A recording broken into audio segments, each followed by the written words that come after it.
자, 위법성입니다. 자, 판례. 자, 기망행위를 수단으로 한 권리 행사의 경우에 자, 무슨 말이죠?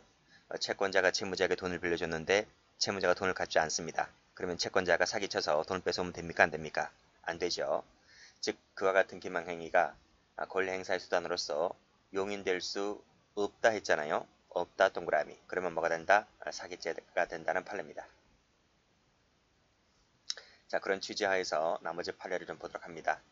자, 1번 피고인이 피해자의 처에 대한 채권을 회수하기 위하여 채권이란 말 나와 있죠. 그러면 아하, 피고인이 채권자구나, 피해자는 채무자구나 이렇게 알 수가 있습니다.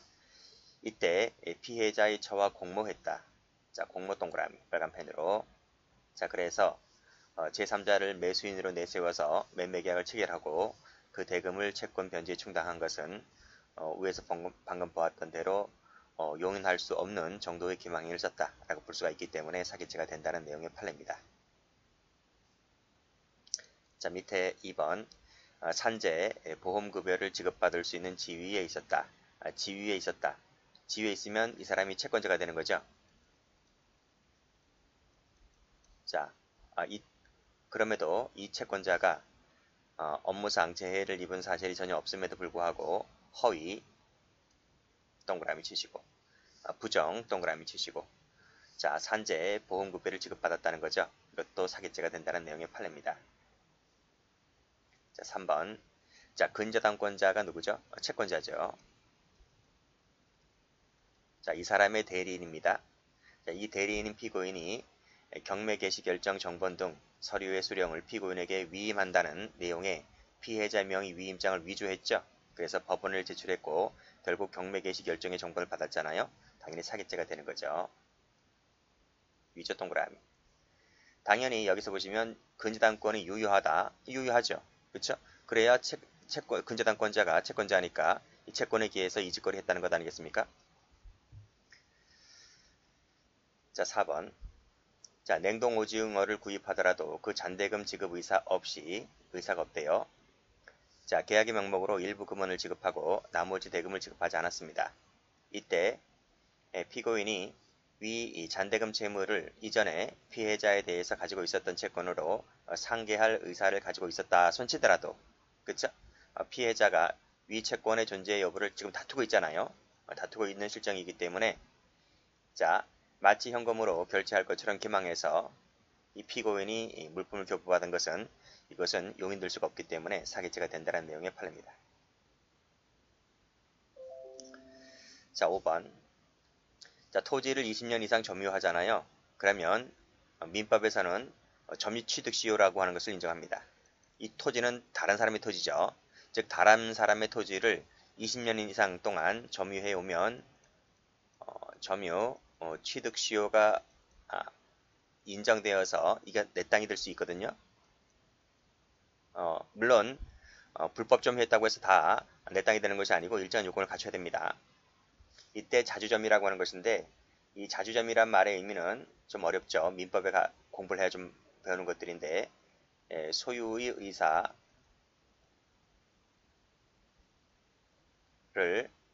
가진 점유를 말합니다. 자, 비교되는 개념은 타주점유라고 하는 것인데 타주점유는 소유의사를 갖지 않는 점유를 말하고 이 자주점유는 소유의사를 갖는 점유를 말합니다. 자, 그럼에도 처분문서를 위조하고 누가요? 타인 토지를 20년 이상 점유해온 사람이 위조했다는 겁니다. 또 증인에게 위증을 교사했다는 거죠. 라고 했을 때는 보통 20년 이상 점유하게 되면 보통 자주점유를 추정받아요. 단정짓지 못하고요. 추정받는다 손치더라도 이 점유 취득시효 인정되는 사람이 위조하고 위증을 교사했다면 이것은 그래서 법원을 기망해가지고 승소 판결을 받았다 않는 거잖아요. 그랬을 때는 이 정도가 사회통념상 용인될 수 없는 정도로 보기 때문에 사기죄가 된다는 내용의 판례입니다. 출제가 여러 번 됐던 판례입니다. 자, 6번. 자, 무효인 가등기여서 말소를 구할 권리를 가진 자라 할지라도 권리를 가진 자래요. 자, 기망행위를 통해서 이를 말소하면 안 되겠죠? 그렇죠? 사회 질서라고 하는 것이 있는데 기망을 통해서 이직거리 하면 뭐 폭행을 통해서 협박을 통해서 하는 것도 전부 다 범죄가 됩니다. 자, 7번도 보시면 자, 승소 확정 판결을 받은 피고인 그랬잖아요. 권리자라는 거죠. 자, 소유권을 이전받더라도 잔금을 공탁할 의사나 능력이 없음에도 피해자에게 잔금 공탁을 해줄 것처럼 거짓말을 하잖아요. 그래서 밑에 소유권을 임의로 이전받았다면 역시 사기죄가 된다는 내용의 판례이고, 자, 밑에 판례, 매도인이 매수인에게 이전 등기에 필요한 서류를 넘겨주지 않겠다는 태도를 취하자 중개인이 매수인 앞으로 이전 등기를 하기 위하여 기망수단에 의해서 인감을 받으면 되겠어요? 안 되겠어요? 안 되겠죠. 사기죄가 된다는 내용의 판례입니다.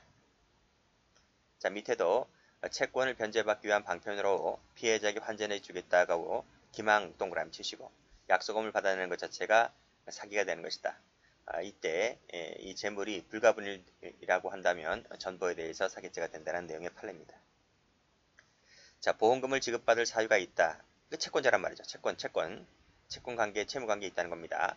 이를 기화로 해서 실제 받을 수 있는 보험금보다 다에게 보험금을 편취할 의사로 장기간 입원했고 과다하게 돈을 뜯어내죠. 그렇죠? 그랬다면 사기가 된다는 얘기고, 이거 저 앞에서 설명드린 바가 있죠. 공제하는 것이 아니라 전체에 대해서 사기죄가 된다라고 말씀드린 바 있습니다. 자, 이제 끝났습니다. 이제 죄수 관계를 보죠. 자, 꽉세 1번을 보면 자, 수인 나와 있죠. 각 나와 있고 각각 나와 있다면 그때는 경합범위 됩니다. 포괄일죄가 되는 것이 아니고요. 경합범위 되어서 피해자별로 한 개씩 사기죄가 된다는 것이고, 이 법리는 총론시간 죄수론 할 때 배우죠. 자, 꺽쇠 2번을 보면 근데 피해자들이 하나의 동업체를 이루고 있답니다. 하나 동그라미 쳐보시고 그랬다면 피해법이 동일하다 볼 수 있기 때문에 포괄일죄가 된다는 내용의 판례입니다. 여기도 동일한 피해자죠.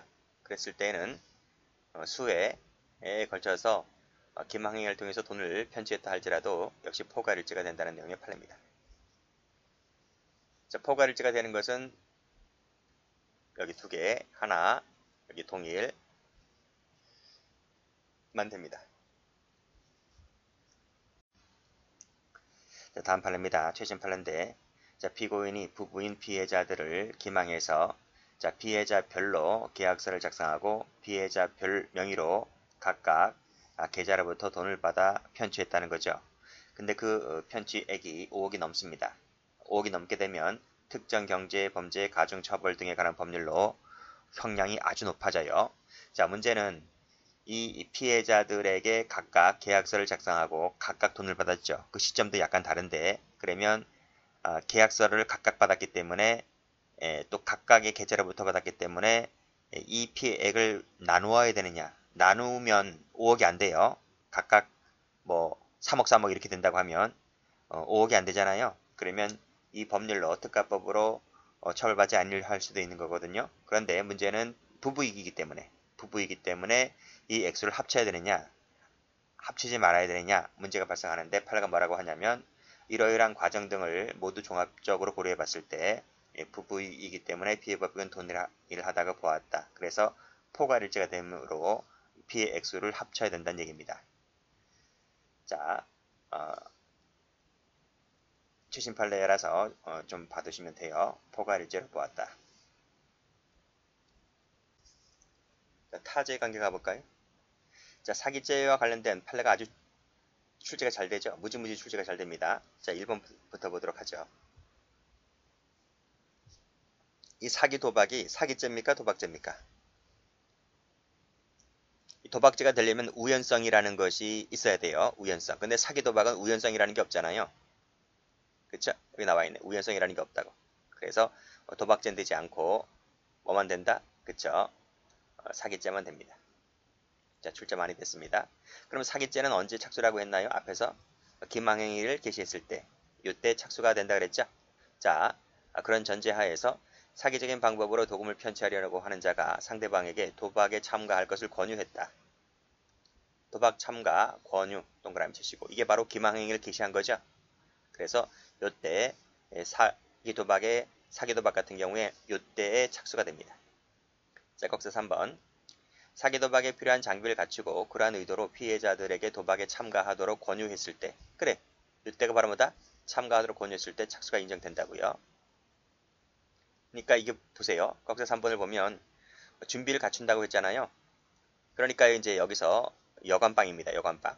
이 여관에서 여기 이것이 뭐 501호라고 한다면 501호에 미리 다 장비를 깔아놓는 거죠. 카메라라든지 이런 거 다 깔아놓습니다. 미리. 이 친구들이 도박하기 하러 오기 전에. 그리고 이제 다른 여관방에서 A라는 일당들이 이 카메라에 내장되어 있는 그 프로그램을 이용해서 다 패를 읽잖아요.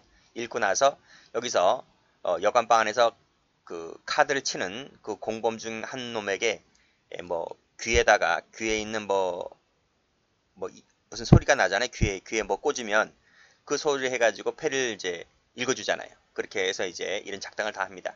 그렇죠? 그래서 그 도박에 필요한 준비를 갖추고 그러한 의도로 피해자들에게 도박에 참여하라. 오늘 밤에 몇 시에 하자. 이런 식으로 이렇게 권유했을 때 착수를 했다. 이렇게 보고 있습니다.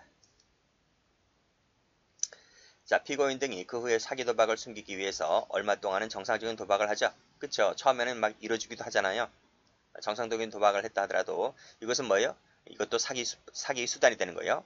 사기 수단이 되는 것이기 때문에 따로 도박죄는 되지 않고 뭐만 된다? 그쵸? 사기죄만 될 뿐이다. 이런 내용입니다. 자, 다음. 자, 피고인이 피해자들 여러 명을 유인하잖아요. 그래서 사기 도박을 하잖아요. 사기를 치는 거예요. 그랬다면 이 사기 도박이 하나의 행위잖아요. 행위가 한 개잖아요. 근데 한 번 사기 도박을 치는데 피해자들은 여러 명 나타나잖아요. 그렇기 때문에 이것은 상상적 경합이다는 내용의 판례입니다. 자, 출제가 잘 됩니다. 무지 잘 돼요. 자, 그래서 여기 색깔, 그리고 여기 색깔, 자, 그리고 여기 색깔, 상경이다 색깔, 이런 거 알아두시면 돼요. 자, 이제 두 번째로서는 통화죄, 문서죄와 비교 한번 해볼게요. 자, 여기 나오죠? 첫 번째 줄 읽어보시면 사기죄는 개인적 법익이고 통화죄는 사회적 법익이고 그런 얘기 나올 겁니다. 그래서 보호법익이 다르다는 거예요. 자, 여기까지는 이제 예행 연습이고요. 그 다음부터 시험 문제입니다. 자, 위조 통화를 행사하면 행사죄가 되는 거죠. 그리고 재물을 불법 영득했다. 불법 영득할 수밖에요. 이게 위조 통화인데 그렇죠? 위조 통화니까 상대방을 속이기 좋잖아요. 이것이 사기죄, 이것이 위조 통화 행사죄가 되는 것인데 위에서 보았듯이 보호법이 다르잖아요. 그러면 별죄가 됩니다. 별죄. 어느 하나가 어느 하나에 흡수가 되는 관계가 아니고 별죄, 죄가 따로따로 된단 말이에요. 따로따로. 그래서 양죄가 된다. 했는데 여기서 우리 판례는 이것을 실경이냐, 죄가 두 개다라고 하는 것은 실경이 될 수 있고 상경이 될 수도 있잖아요. 근데 판례는 이것을 실체적 경합으로 봐요. 경합. 이것을 잘 봐두셔야 됩니다. 자, 밑에도 보시게 되면 똑같아요. 위조 사문서 행사죄, 요 죄 하나 되는 것이고 이 위조다 보니까 사기치기 좋죠. 사기죄가 되는 거예요. 똑같은 법리입니다. 판례가 뭐라 그래요? 이것은 상경이 아니다. 뭐로 본다? 실경으로 본다 하는 거예요. 아시겠죠? 우리 학자들은 상경으로 봐요. 학자들은 상경으로 보는데 실무가들은 실경으로 봐요. 그래서 그 점에서 출제가 잘 돼요. 학자들은 왜 상경으로 봤을까? 이게 행위가 한 개라는 거예요. 행위가 한 개라고 해서 상경으로 보았는데 판례는 그런 얘기 안 하고 그냥 보법이 다르니까 죄가 각각된다 이런 식입니다. 자, 그런 거 좀 정리를 해두시고. 자, 그래서 여기 색깔입니다. 횡령죄 한번 볼까요? 자, 판례 보면 사기죄에서 쭉 읽어보세요. 대가가 지급되었을 때 피해자를 기망하고 그가 보유하고 있던 그 대가를 다시 편취했다. 자, 그럼 봐봐요. 여기 기망했으니까 사기죄 한번 됐잖아요. 그렇죠? 다시 편취했다는 말은 또다시 사기를 한 번 더 친 거예요. 그리고 또 그 하거나 오하잖아요. 오하란 말이죠. 하거나 오하 피해자로부터 그 대가를 위탁받아 보관하고 있던 중에 뭘 했어요? 횡령을 했단 말이죠. 그랬다면 앞에 거 검은색 글씨, 앞에서 검은색 글씨가 사기죄가 되잖아요. 그 다음에 빨간색 동그라미 쳤잖아요. 이것은 별도로 새로운 사기죄가 되거나 횡령죄가 된다 이런 말입니다. 별도가 됩니다. 아시겠죠? 그런 내용이고. 자, 그 다음 판례. 가비을로부터 부도가 예상되는 수표 한 장을 할인 의뢰받아 병에게 제시하면서 틀림없이 결제될 수표니 할인해달라. 그쵸? 부도 안 난다. 그러니까 지금 사라. 내가 할인해 줄 테니까 이런 식입니다. 거짓말 치죠. 그래서 병으로부터 선이자를 공제한 나머지를 이제 할인받아서 이제 판 거예요. 그래서 이제 그 대금을 보관하고 있던 중에 이를 임의로 소비했다는 거예요. 보관하던 중에 임의 소비했다. 그럼 여기가 이제 사기죄가 되는 거고, 보관하던 중에 임의 소비한 것은 이제 별도 이제 횡령죄가 되는 거죠. 사기죄의 피해자, 횡령죄의 피해자가 다르기 때문에 그런 식입니다. 여기까지가 사실관계인데요. 판례가 제3자를 기망했다. 그리고 소비했다는 부분. 그래서 사기죄의 피해자는 제3자가 되는 것이고, 보관하던 중에 소비한 것은 위탁자에 대해서 횡령이 되는 것이기 때문에 피해자가 달라요. 그래서 각각 죄가 된다 이 뜻입니다. 자, 이 판례 무지무지 잘 나오죠. 자기 점유하는 타인 재물을 횡령하기 위해서 기망을 썼다라고 했을 때 죄가 한 개인가요? 두 개인가요? 한 개만 됩니다. 횡령죄만 됩니다. 횡령죄만 되고 왜 사기죄는 안 될까요? 사기죄의 객체는 타인 소유 타인 점이에요. 이건 자기 거잖아요. 타인 점유가 아니고 자기 점유잖아요. 자기 점유니까 횡령밖에 안 되는 거예요. 사기죄가 되려면 타인 소유 타인 점유가 돼야 되는 거예요. 그래서 이것도 출제가 잘 되니까 여기를 색깔칠 하시면 돼요. 여긴 자기계라는 말 때문에 그래요. 자, 배임죄와 관계 한번 볼게요. 자, 이것은 판결 요지도 잘 나올 뿐더러 사실관계도 잘 나와요. 자, 신협, 조합, 전무라 그랬습니다. 전무. 전무는 타인 사무 처리자죠. 사장 발음 미치잖아요. 지위가. 타인 사무 처리자이다. 자, 직원을 기망했죠. 그래서 대출금 명목으로 금원을 교부받았다. 받는 순간 이제 손을 끼치게 되는 거죠. 그렇죠? 자, 그랬을 때 이 기망한 것이 행위가 한 개잖아요. 한 개 행위잖아요. 한 개 행위를 통해서 내가 지금 금원을 받아서 손을 끼친 거예요. 조합에다가. 그랬을 때는 여기 보세요. 행위가 한 개잖아요. 그렇죠? 자, 지금 행위가 한 개인데 지금 직원을 사기쳤죠? 사기죄가 되는 거예요. 그러면서 동시에 회사에게 손을 끼치는 거죠? 배임죄가 되는 거예요. 그래서 지금 피해자 다르죠? 직원을 사기친 거 사기죄, 회사를 손에 끼친 거 배임죄. 그래서 죄가 각각 되는데 행위가 한 개다 보니까 이것이 상상적이 됩니다. 이해되시겠죠? 그리고 요 밑에 것은 뭐냐면, 자, 위에 것은 지금 업무상 배임이었잖아요. 여긴 단순 배임이잖아요. 상관없다는 거예요. 그게 업무상 배임이든 단순 배임이든 어쨌든 행위가 한 개라면 상경이다 이 뜻입니다. 사실관계까지 같이 봐두시라 그랬어요. 사실관계도 시험에 잘 나와요. 자, 수뢰죄의 관계 볼까요? 자, 여기 볼게요. 이거 한 개 행위죠? 그리고 뇌물죄 동그라미, 사기죄 동그라미. 사기죄는 개인적 법이고 뇌물죄는 사회적 법이잖아요. 각각 되어 있는 것이기 때문에 상상적 경합이다. 아주 쉽네, 그치? 혹시 총론을 안 배우고 오신 분들 있나요? 그럼 총론 가면 다 배워요. 자, 다음 특정경제범죄법 위반죄인데, 특정경제범죄법이란 여기 나와 있죠. 특정경제범죄 가중처벌 등에 관한 법률을 말합니다. 제가 앞에서 손해액 할 때 말씀드렸는데, 이 특정경제범죄법 위반죄가 적용되려면 그 액수가 5억 이상일 때, 자, 5억 이상일 때, 즉 5억 또는 50억 이상, 이것이 이 범죄 구성 요건의 일부로 되어 있어야 됩니다. 만약에 5억이 채 못 되면 그때는 특경가법이 적용되는 것이 아니라 일반 형법이 적용되는 거예요. 따라서 그 이익의 가액을 구체적으로 산정할 수 있어야 되는데 산정할 수가 없다는 거죠. 자, 그랬다면 그때는 이 특경가법을 적용할 수가 없다는 내용의 판결입니다. 자, 밑에 판결도 마찬가지입니다. 자, 5억 이상 이 범죄 구성 요건의 일부로 되어 있기 때문에 따라서 사기로 편취한 재물 또는 이득의 가액을 구체적으로 산정할 수 없을 때에는 특경가법으로 처벌할 수가 없다. 거의 같은 판례죠? 자, 그렇게 보시면 됩니다. 자, 이제 마지막으로 불법원인 급여를 볼게요. 자, 불법원인 급여라는 말 처음 듣는 분들이 있을 겁니다. 이 불법원인 급여는 사기죄에서 한번 나오고 저 뒤에 횡령죄 할 때 한번 나오는데 그 불법원인 급여에 해당되는 사례를 좀 적어보세요. 도박자금이, 그 다음에 뇌물, 그 다음에 화대, 이 세 가지만 알면 돼요. 그것이 불법 원인이 된 급여물이잖아요.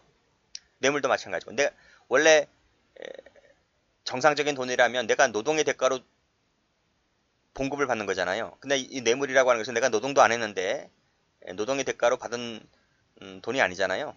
불법 자금이잖아요. 도박 자금도 마찬가지고 화대도 성매매도 이게 불법이잖아요.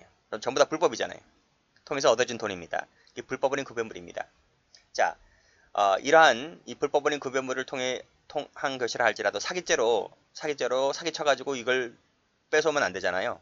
그치? 그것도 사기죄가 된다는 얘기입니다. 자, 볼게요. 사람을 기망합니다. 기망해서 불법적인 급여물을 하게 하는 거야.